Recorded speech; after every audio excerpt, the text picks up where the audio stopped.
Hi, I'm Sarah Kavanaugh, and this is Peaceful Exit. Every episode, we explore death, dying, and grief through stories by authors familiar with the topic. Writers are our translators. They take what is inexpressible, impossible to explain, and they translate it into words on a page. Before we get into our conversation today, I'd like to tell you about our Peaceful Exit course. If you're ready to be in action around the things that matter most to you, we hope you will join us. This is an online, live, amazing course. There are 6 live sessions, and we have amazing expert guests. You'll be asked compelling questions, and you can begin to explore what it means to design or complete your own peaceful exit. The reason you want to take this course is we are very focused on how to have conversations about hard topics, especially this one. We avoid it, and we avoid it sometimes until it's too late. Planning your peaceful exit, you can live fully in life, knowing that things are taken care of at the end. There's a link to our course in our show notes, or you can go to our website, peacefulexit.net. My guest today is Brittani Ard. She has a podcast called You Probably Think This Story's About You.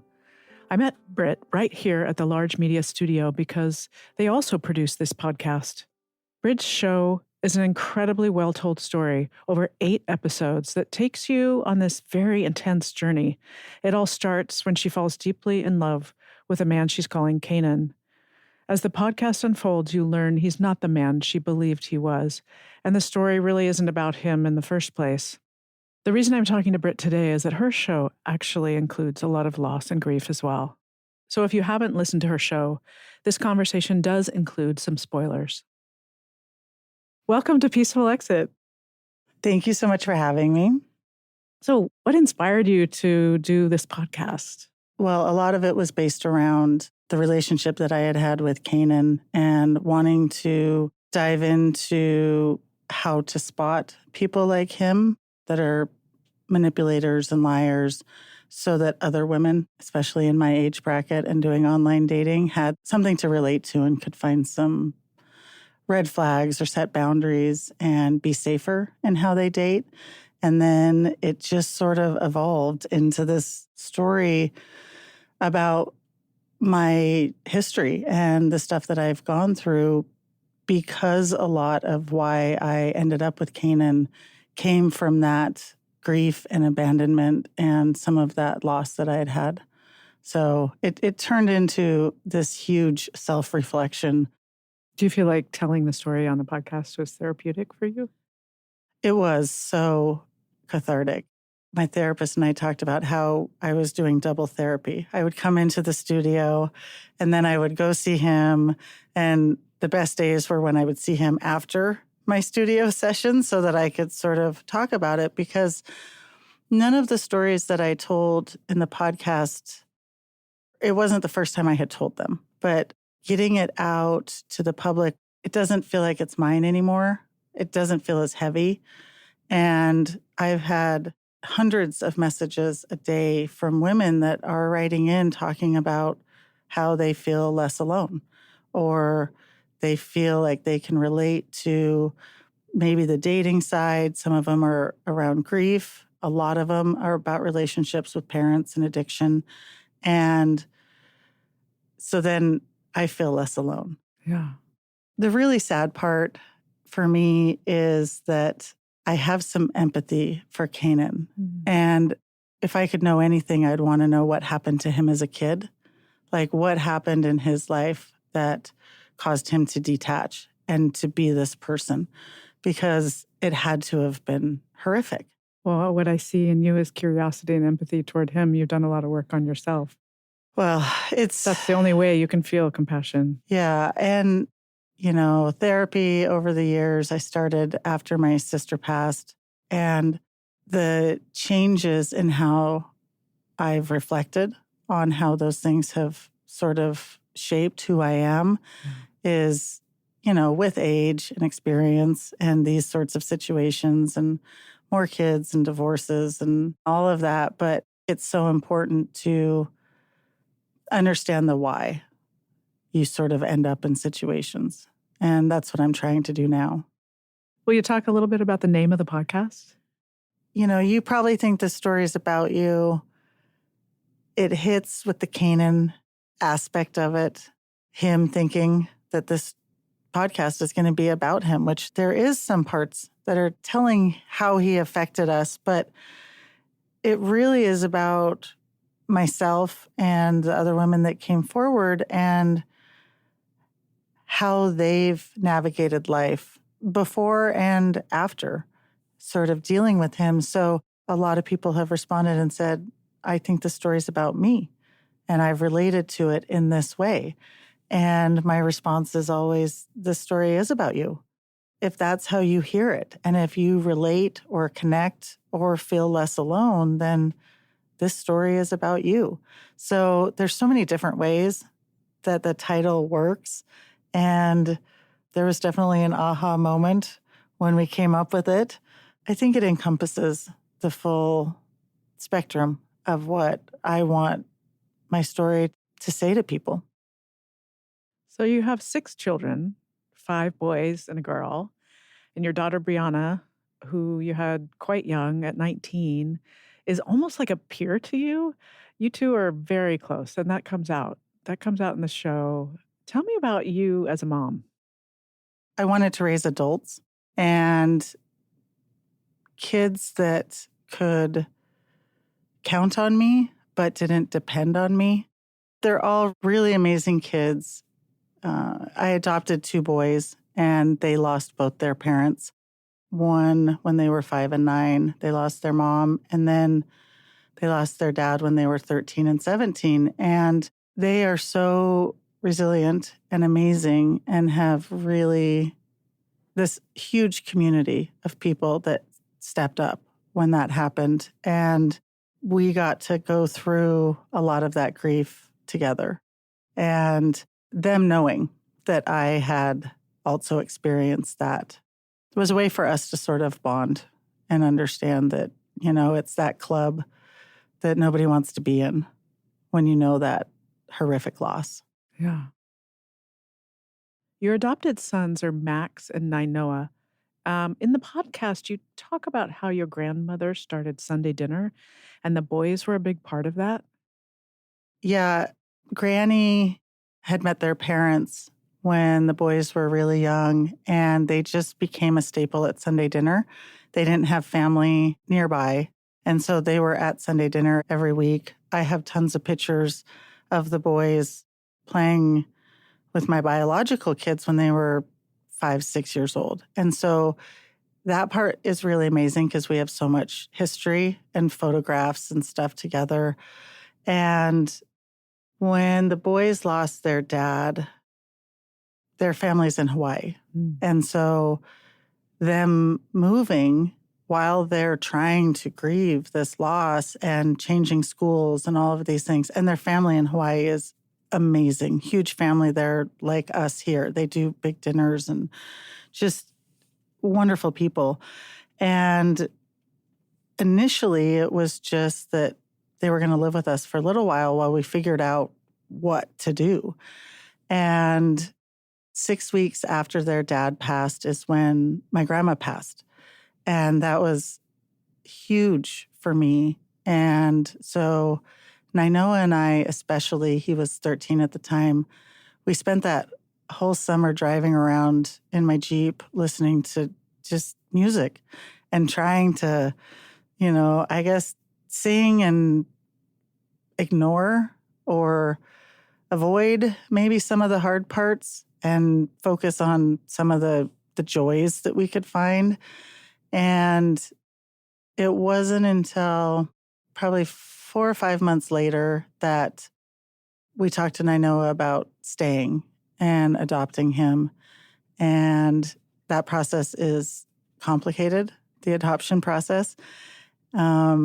So I remember on the day that we made it legal with Nainoa, it was really hard. We had about 70 people in the courtroom, like huge community of people just all showed up to support the boys.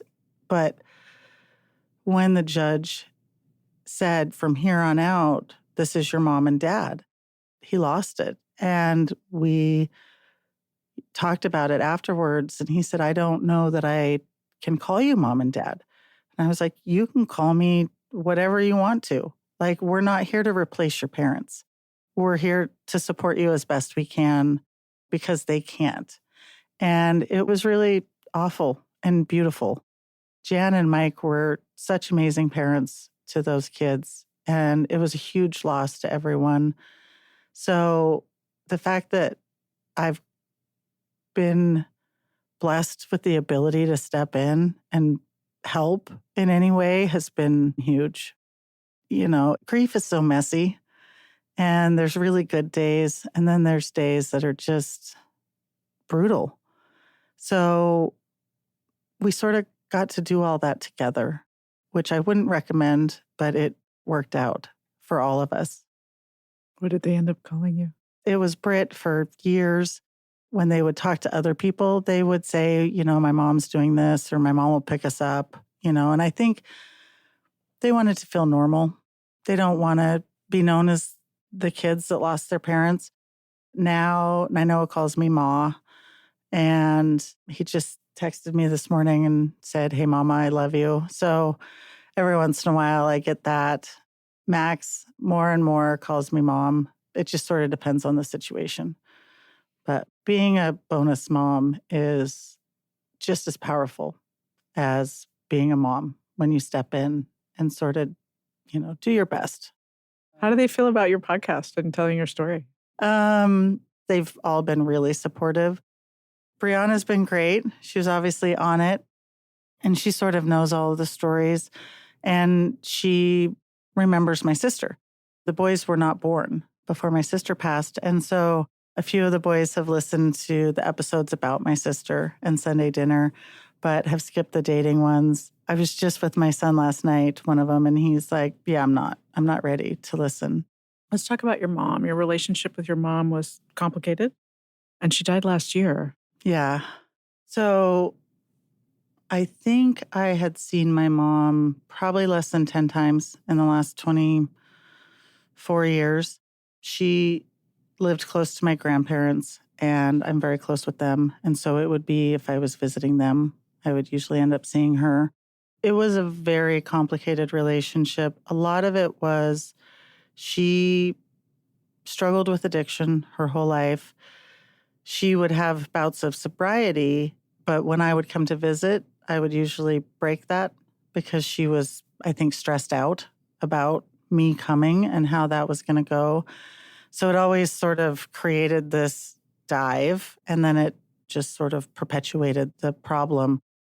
I had told her when Brianna was about a year old that I didn't want my kids around her if she wasn't sober. And because of that, she only saw Brianna, I think, 3 times. And she didn't meet my boys until they were 12 and 13, and just the once. So it's interesting because I found out that she had cancer when I was with Kanan. And I remember calling him and telling him that I had found out. And it was a complicated feeling to process because I wasn't sad that I was going to lose my mom because I had already grieved her loss in my, early 20s, just as being in my life and having that mother person. I sort of gave up on that relationship. So when I found out about the cancer, I didn't know what I was going to do.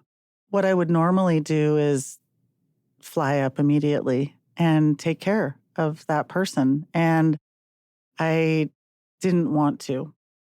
She ended up passing 10 months after she was diagnosed. She, I think, had 3 different forms of cancer. It was very aggressive. And I went to visit 3 days before she passed. I talked to my therapist a lot about this. I didn't know what I was going to do when I got there. And I didn't know how she was going to react to me. I didn't know if it was going to be a positive thing or, she liked to bring up old stuff to sort of justify her stance in our relationship. And I didn't know if that was going to happen. And she was very close to death when I got there on a lot of drugs just for pain management, and very tiny, probably 80 pounds. I mean, it was really sad. She always was full of life. And my grandfather didn't tell her I was coming. And so when I got there and sat down, she recognized me. And all she said was, "You came." And I sat and held her hand and told her that I loved her and that it was okay. And she didn't have to be in pain anymore. And I left, and she passed a couple days later. So in the end, I felt really good about how it ended, which is her knowing that even though we didn't have our relationship, I think she did the best she could. You know, she had her own thing. It turns out when you have kids, you don't get instantly smart and you don't fix all of your traumas. It doesn't always work out that you can be the parent that, maybe you wanted to be. So, I remember when I was sitting holding her hand that the one thing that I was angry about was that she was going to get to see my sister first. And I didn't really think that was fair. It makes sense, but that part was a little rough. Yeah. Especially because I don't even know if I believe that there's an afterlife. But that thought crossed my mind. And I was like, I think that's the part that I'm angry about. Do you talk to either one of them, your mom or your sister? No, my mom not. It crosses my mind a lot, especially in this last year and with this podcast, that her loss hasn't changed my daily life because we didn't have our relationship. So there's not a lot of grief around that, which is unfortunate. With my sister, and especially my grandma, I would say that's been the presence that I feel the most. And it's more in knowing that I think they're supporting the stuff that I'm doing, and how they impacted my life shows up in how I show up every day. And to me, that's how they live on, I guess, especially in our family with Sunday dinner and those sorts of things, and keeping on those traditions. So Granny was kind of a character in your story, and she played an enormous role in your life. As we mentioned earlier, she started the tradition of Sunday dinners that you still do to this day. She was a powerhouse.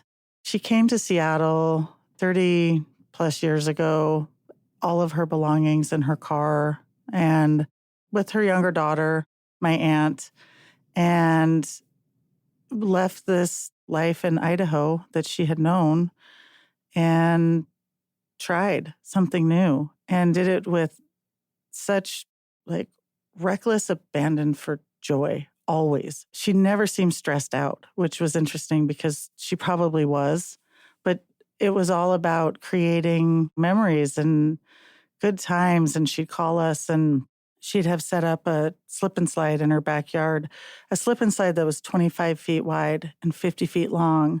And she would get a bunch of Dawn soap and turn the sprinklers on and then call us and be like, "Slip and slides up. I got 4 boxes of popsicles." And all of a sudden, 20 kids from the neighborhood, and all of our kids are just back there, and she'd just sit there like casual, like no big deal, that this is sort of the joy that she creates in so many people. And she just had this amazing energy about her. And she was hilarious and totally inappropriate half the time, but she always knew her audience.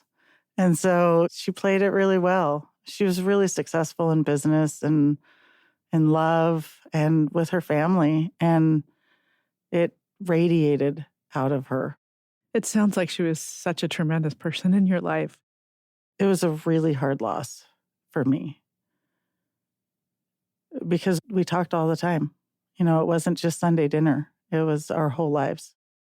I know laughter and humor is a big part of how you live your life, and you're a funny person. You're hilarious on Instagram. How do you use humor and laughter to cope? It's been the biggest comfort.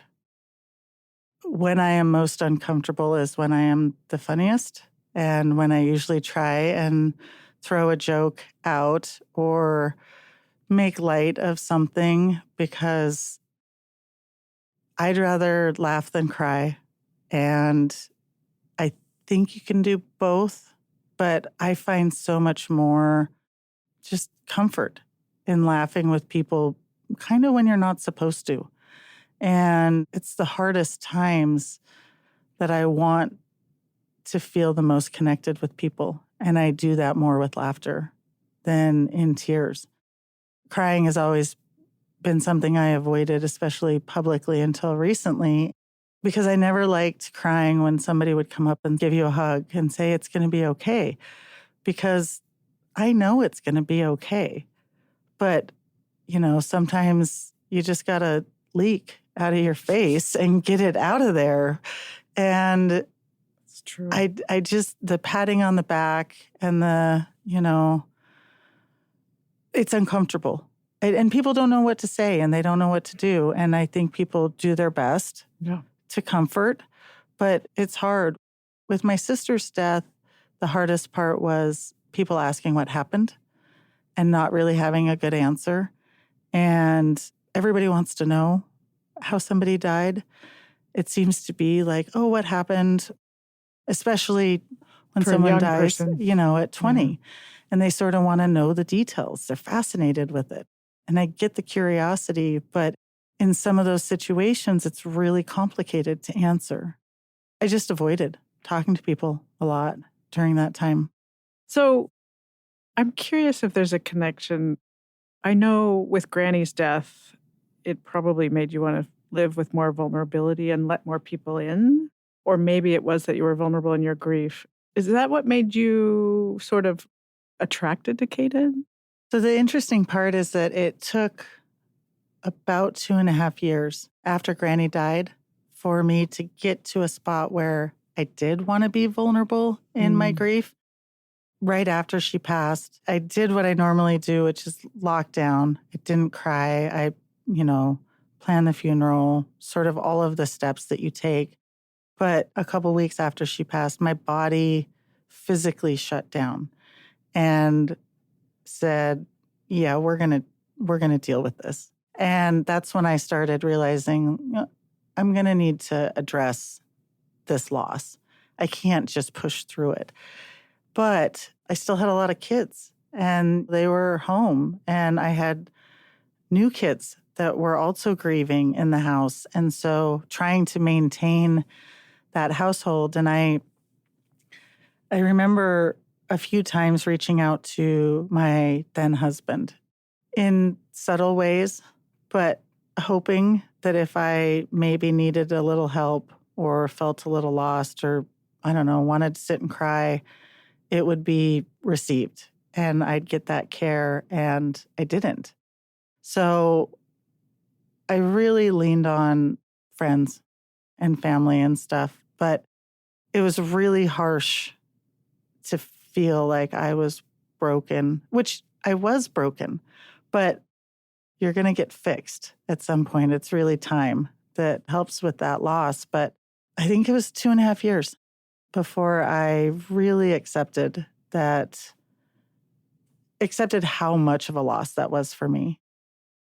Then in deciding to get divorced, and there were a lot of other factors to that, but it really was that emotional connection and care. And when I went into dating, I did it with such a determination to not present myself as somebody that was bulletproof. I do have bad days, and it's probably going to be okay.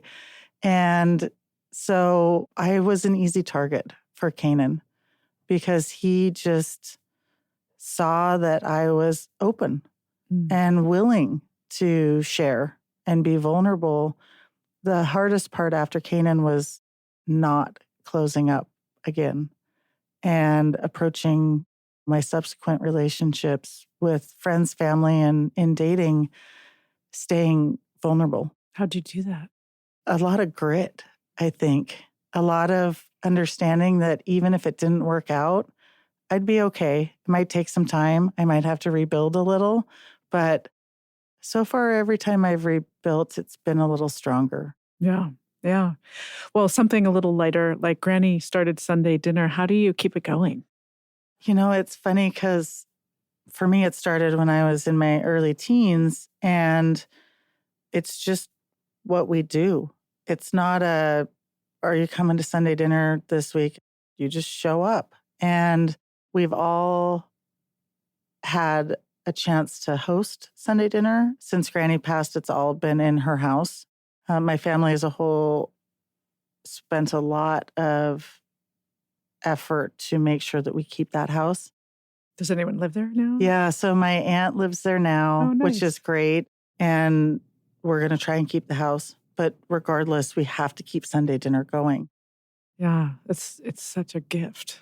And, to have that many generations hanging out, we're just sitting around laughing and talking, and we flip each other's shit. None of us are huggers. So you don't show up and hug everybody, but our conversation is how we connect. There's so much honesty in how we connect because we don't avoid this stuff. My son walked in and, it was like, why are you back early from the festival? And he's like, oh, just left early. And I'm like, really? Why'd you leave early? In front of everybody. And he's like, well, I got kicked out. And so we had to talk about it. And it wasn't a big deal. It was just, okay, there's a lesson you can learn there, but we're not going to hide it. But we're also not going to judge each other for being human and doing those things. And my dad said a lot in the podcast, we all grew up together. When Brianna was born, we had 5 generations alive. And it's that having kids young part, which is complicated, but also really incredible when you do come together and have some understanding that your parents are doing the best that they can as well. And we're all trying to figure this out. So it's great to have that support. That's for sure. When you've been through grief as much as you and I have, and we've both had so much loss, and here we are speaking publicly on podcasts about it, did you share your grief with others right from the start? No, for a long time, it was usually me just crying in the shower. But I hid it a lot until the last few years. I was looking at one of the videos from the podcast, and I'm crying on the video. And never in my wildest dreams would I imagine crying in public on video and sharing it with anybody that wants to watch. And it's been really liberating to do that. But I just never really established a good way, which is why I think I've only recently started addressing that loss around my sister's death. We learned in your podcast that your sister died tragically at the hands of her boyfriend. And at the time, that grief was very different for you. Yeah, for sure. I didn't have a choice with Granny. It broke me. Her loss gave me the greatest gift, which was understanding that I get to be human and feel that weight and it's okay. And so I really got to sort of grieve losing 2 of the most important women in my life, which is my sister and grandma. And it was really hard and so worth it in the end, unfortunately. Yeah. A lot of conversations I've had with people when they have that kind of traumatic loss, it opens up everything else. Yeah. It just cracks you open. I used to tell my therapist that I have all my stuff in bins. I try not to carry it around, drag it around as baggage, but bins. And then I just put it all in there and stand on top of it. And so I would get a little taller and a little stronger, and each traumatic thing just made me better. And he's like, yeah, but we could Unpack. we could open those bins a little. And I always told him, I'm like, I'm afraid if I crack that bin, it's not going to stop. And how do you stop grieving once you really let yourself do that? And he convinced me eventually that we should crack them open. And it's true, though, because I'll cry all the time now. And I told him, I'm like, you turned me into a crier. Like, I feel feelings and then I express them, and it's really complicated sometimes. And he's like, do you want to go back to standing on your bins? And I was like, no, I kind of like being at the level where people can care for me and hug me and even tell me it's okay. And it doesn't feel like it has to be okay right then. Yeah. Or tell you it's okay not to be okay. Right, right. You cannot be okay. You cannot be okay. You say in your podcast that your grief was like a physical pain when your sister died. I remember we were at my dad's house. It would have been probably 2 days. That whole week is a blur, but probably 2 days after, and family had started coming in, so there were people kind of everywhere. And I had gone upstairs to get away because I kind of knew I was going to lose my shit. And I had gone upstairs, and right after I got to the top of the landing, I crumbled. I mean, it's like my body just gave out, and it was so crushing to know that, I'm never going to see my sister again. And there's just nothing I can do about it. And I like to keep control of stuff in my life, and there was just no control. I mean, it felt like my heart was physically breaking. It's such a lonely feeling because there's no fix for it. You just have to sit in that pain and loss, and eventually it gets a little less painful, but it really felt like it was just broken, all of it inside to my bones. There's nothing you can do but understand that, that person is gone, and it's really hard to recover from. I don't know if you ever do, but it gets easier most days. Well, I had a recent episode with brain scientist Mary Frances O'Connor. I listened to that episode, and it was amazing. And she talks about how you don't get over it. Yeah. But your brain figures out how to exist without that person. Yeah. But it's like, that's why you think they're going to walk around the corner in your living room or appear somewhere, when you're out. The brain is kind of trying to figure it out. And keep you going. Yeah. Yeah. That first week after, I don't remember a lot. I did a lot, but the shock. And I don't know if, I assume it's a really good thing because your body is like, okay, we got to get through this. And so that shock just sort of keeps you going. But it's powerful how your brain is doing its best to protect you. Yeah, to help you through that. To help you, yeah. And the chemistry behind that is... It's amazing. Yeah.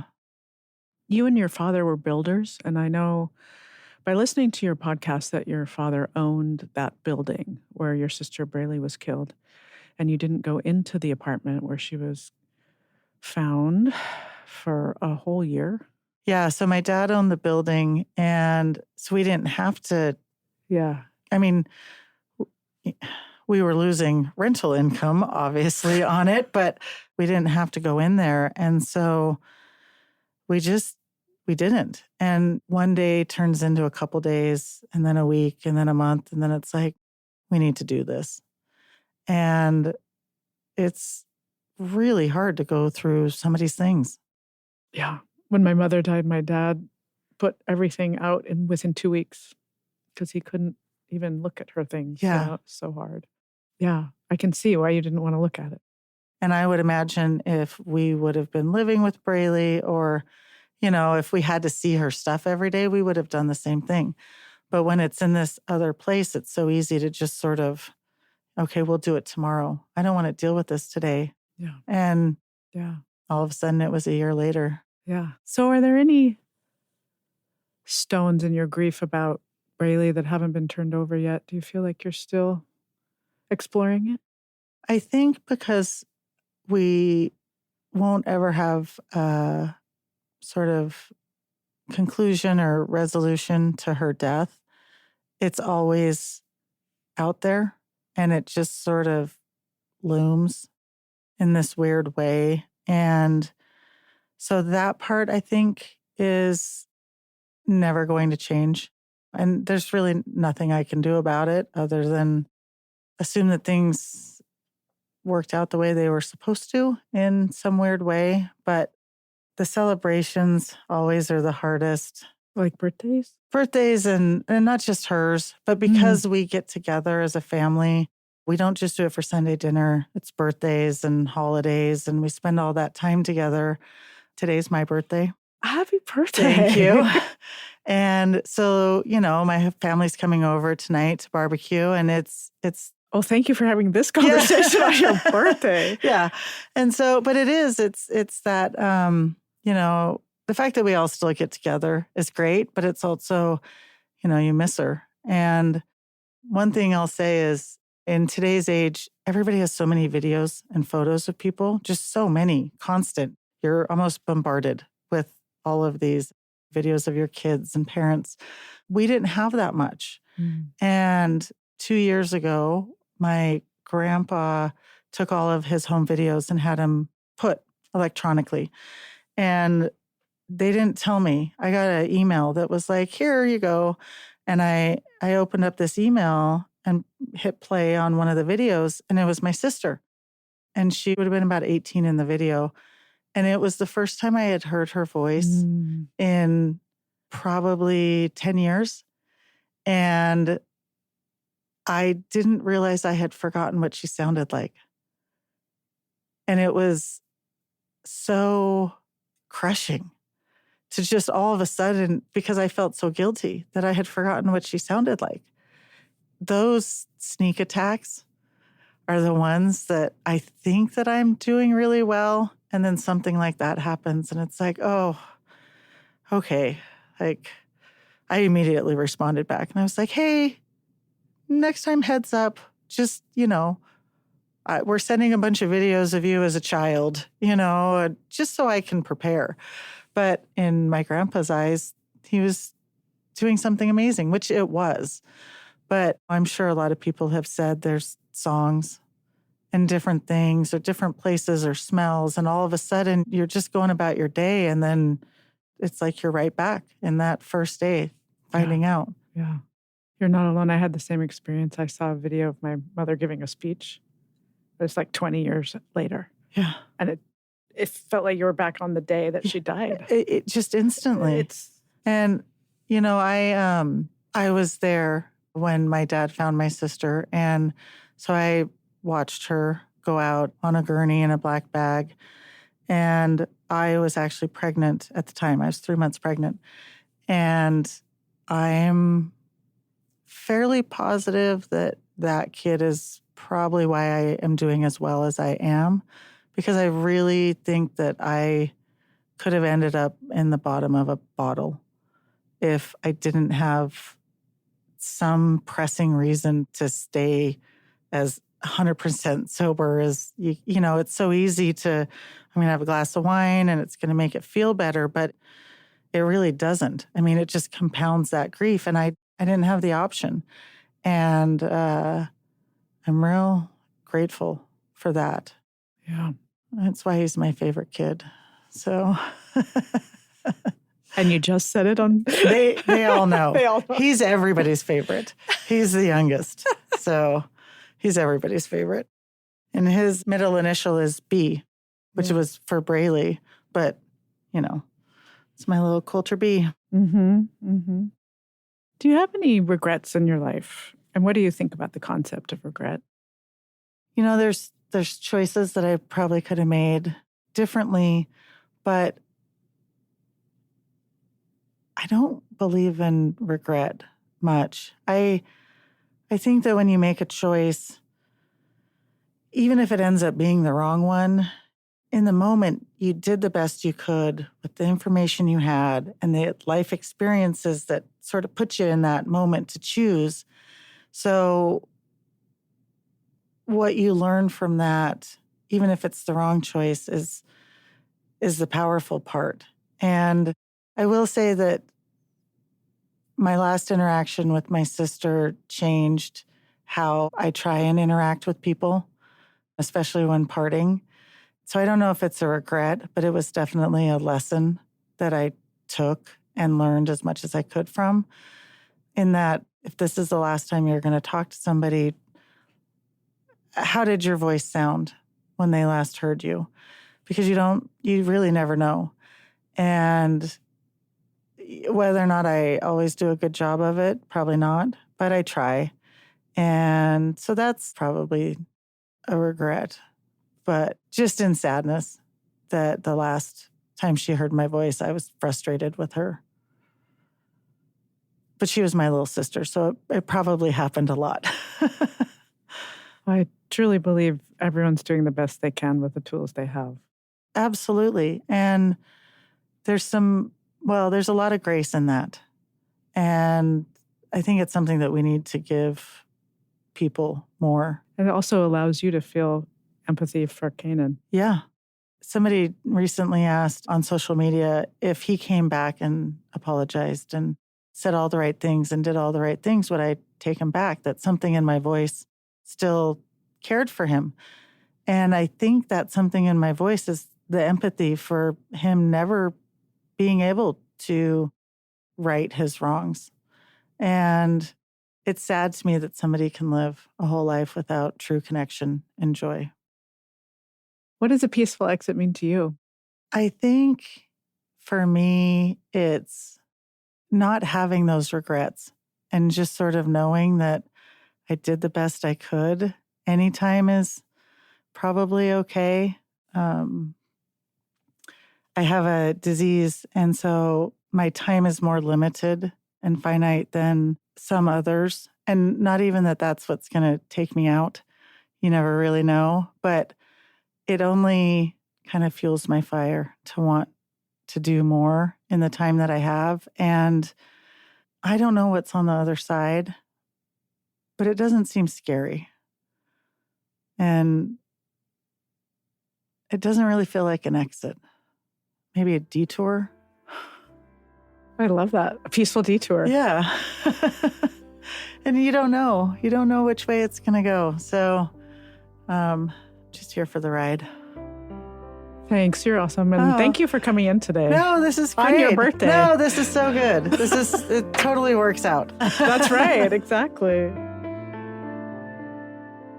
Thank you for listening to Peaceful Exit. I'm your host, Sarah Kavanaugh. You can learn more about this podcast at peacefulexit.net.